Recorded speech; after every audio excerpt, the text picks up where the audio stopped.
Hello everyone, welcome you arts academy triple A and my name is Ankur Verma. आज की class में जो हमारा चैप्टर है वो है द एंड ऑफ बाइपोलैरिटी। इसी के साथ साथ जो हमारा टॉपिक चल रहा है वो है India and post communist countries.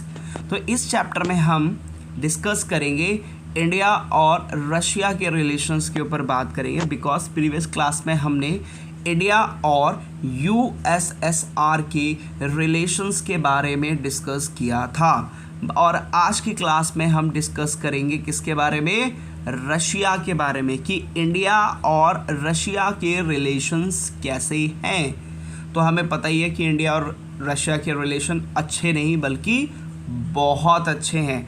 तो आज हम उन्हीं पॉइंट्स को देखने जा रहे हैं कि कौन कौन से रीज़न है जिसकी वजह से इंडिया और रशिया के रिलेशन बहुत अच्छे हैं। हमें इतना तो पता चल गया कि इंडिया और यूएसएसआर के रिलेशंस बहुत ज़्यादा अच्छे थे, क्योंकि जो यूएसएसआर था वो इंडिया को बहुत ज़्यादा मदद करता था।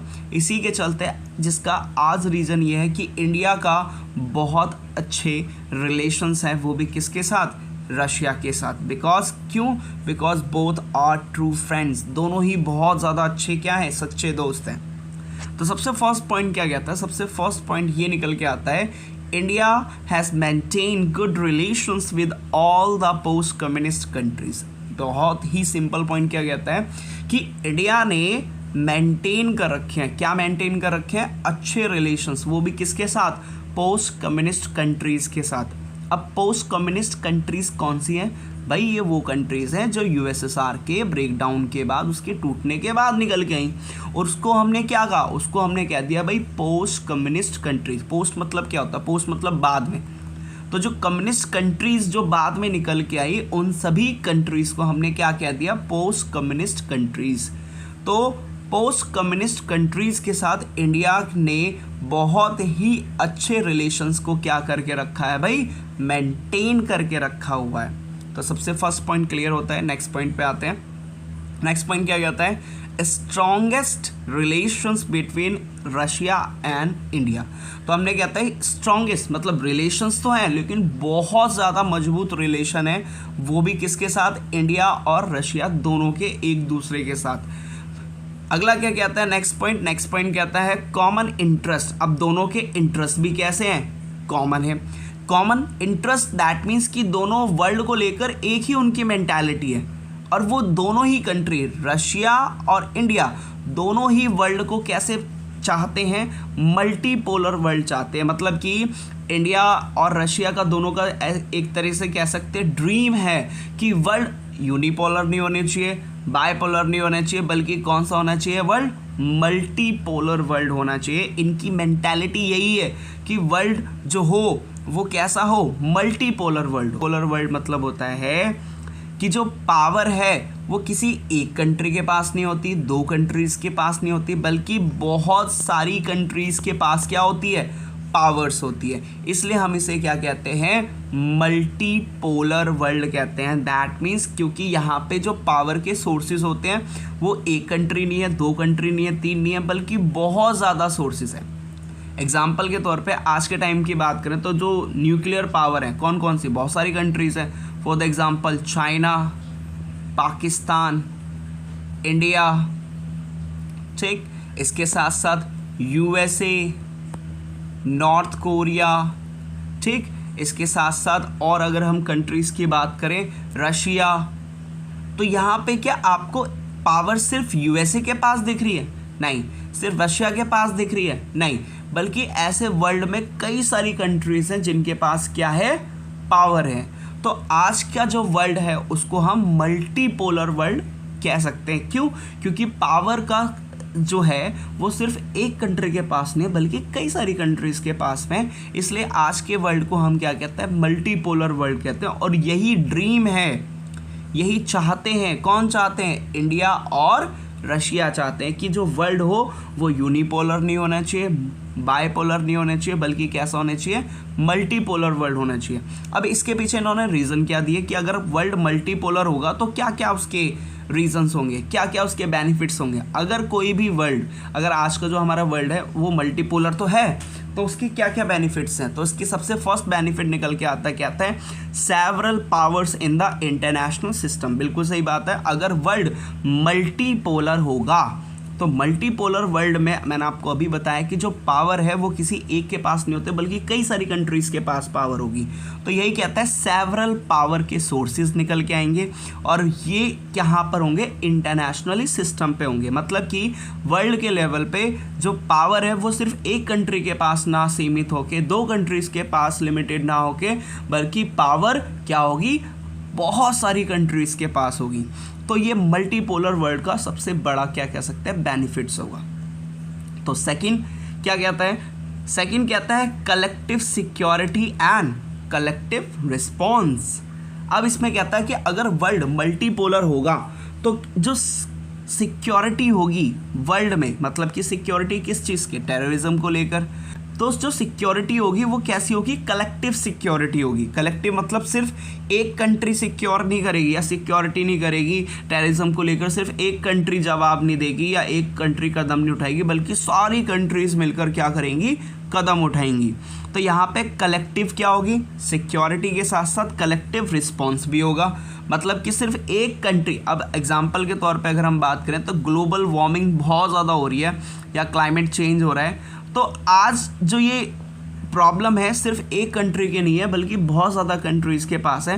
तो अगर मल्टीपोलर वर्ल्ड होगा तो कलेक्टिव रिस्पॉन्सिबिलिटी आएगी कि इन सभी को सही करने की। ग्लोबल वार्मिंग हो रही है तो पूरी की पूरे वर्ल्ड में हर एक कंट्री इसमें पार्टिसिपेट करेगी, क्योंकि ये जिम्मेदारी सिर्फ एक कंट्री की नहीं है बल्कि सभी साथ मिलकर क्या करेंगे, रिस्पॉन्स करेंगे। तो यही कहता है कि अगर कलेक्टिव सिक्योरिटी होगी तो कलेक्टिव रिस्पॉन्स भी होगा। नेक्स्ट पॉइंट क्या कहता है, मल्टीपोलर वर्ल्ड होगा तो मेन क्या होगा, ग्रेटर रीजनलिज्म।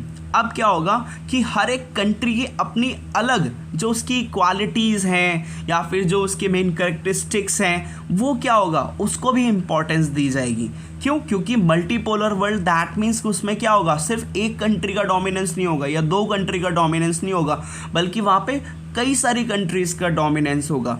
और जिसकी वजह से उनके जो रीजनलिज्म है, मतलब हर एक कंट्री की जो अपनी क्वालिटी है, कैरेक्टरिस्टिक्स है, अब वो इंटरनेशनल लेवल पे सामने आएगी।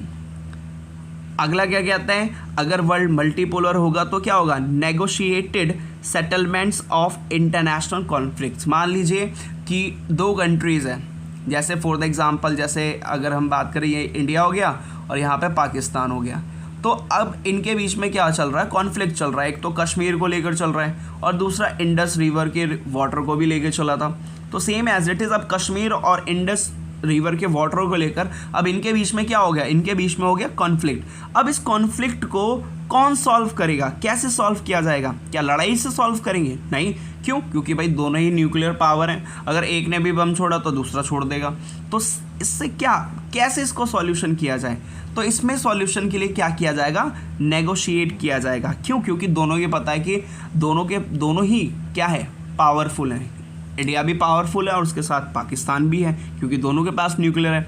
तो इसलिए अगर कोई भी कॉन्फ्लिक्ट होगा तो वो कॉन्फ्लिक्ट वॉर में चेंज नहीं होगा।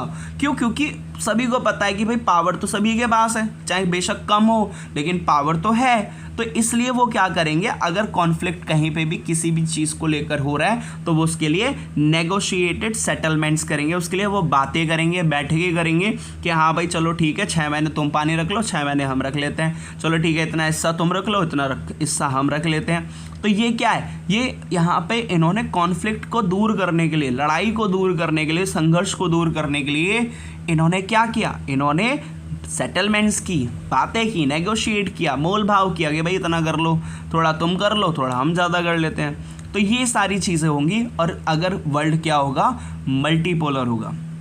अगला कहता है an independent foreign policy for all countries. अगर मल्टीपोलर वर्ल्ड होगा, अगर सपोज करते हैं तो इसमें क्या होगा, इसमें ये होगा कि अब पावर तो सभी के पास है, तो सभी कंट्रीज अपनी जो फॉरेन पॉलिसी है कि मुझे दूसरी कंट्री के साथ रिलेशंस कैसे बनाने हैं या मुझे किस कंट्री के साथ ज़्यादा रिलेशंस अपने ट्रेड के इस्टेब्लिश करने हैं, तो उस चीज़ को लेकर वो डिसीजन के लिए बिल्कुल क्या होंगे, इंडिपेंडेंट होंगे, बिल्कुल फ्री होंगे। क्यों? क्योंकि अगर यूनिपोलर वर्ल्ड होता तो एक कंट्री का डोमिनेंस होता, बायपोलर होता तो दो डोमिनेंस होता, बट यहाँ पे मल्टीपोलर वर्ल्ड होने की वजह से हर कंट्री अपने खुद के इंडिपेंडेंट फॉरेन पॉलिसी बना सकती है किसी दूसरी कंट्री के साथ बिना किसी दबदबे की। तो ये किसका फ़ायदा? ये फ़ायदा है भाई मल्टीपोलर वर्ल्ड का। अगला कहता है मल्टीपोलर वर्ल्ड होगा तो क्या होगा, decision making through the bodies like the UN, कि डिसीजन जो लिया जाएगा, अगर कोई भी कॉन्फ्लिक्ट हो रहा है, वॉर हो रही है, कहीं पे कोई प्रॉब्लम्स आ रही है, तो वहाँ पे डिसीजन लेने के लिए, फैसले लेने के लिए कौन आएगा, यूएन जैसी बॉडीज़ निकल के आएंगी जिसके मेंबर्स ऑलमोस्ट सारी कंट्रीज़ होती हैं। तब सारी कंट्रीज़ मिलकर कोई गलत तो फैसला लेंगी नहीं भाई।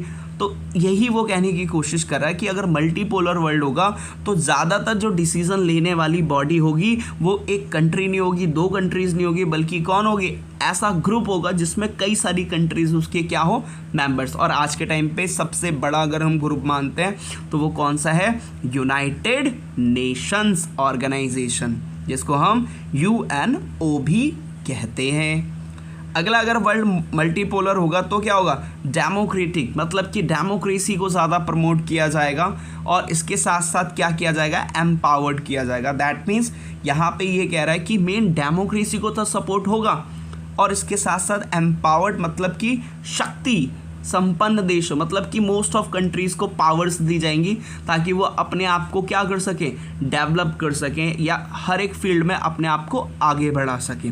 क्योंकि मल्टीपोलर वर्ल्ड में हर कंट्री दूसरी कंट्री के साथ क्या करेगी, कोऑर्डिनेशन करेगी, और कोऑर्डिनेशन से एक दूसरे से क्या करेगी, ट्रेड भी करेगी, टेक्नोलॉजी भी शेयर करेगी, जिससे क्या होगा, एम्पावर्ड जो होगी वो बढ़ेगी, मतलब कि जो शक्ति संपन्नता है, मतलब कि जो हर कंट्री के पास जो पावर्स हैं वो क्या होगी, इंक्रीज होगी।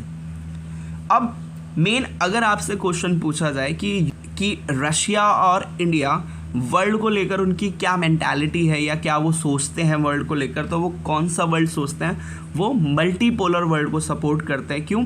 क्योंकि भाई वो मल्टीपोलर वर्ल्ड को इसलिए सपोर्ट करते हैं क्योंकि यहाँ पे सिर्फ एक पावर जो होगी वो एक कंट्री के पास नहीं होगी, दो कंट्री के पास नहीं होगी, बल्कि कई सारी कंट्रीज़ के पास क्या होगी, सेवरल पावर्स होगी, वो भी कहाँ पे, इंटरनेशनल सिस्टम में, इंटरनेशनल लेवल पे।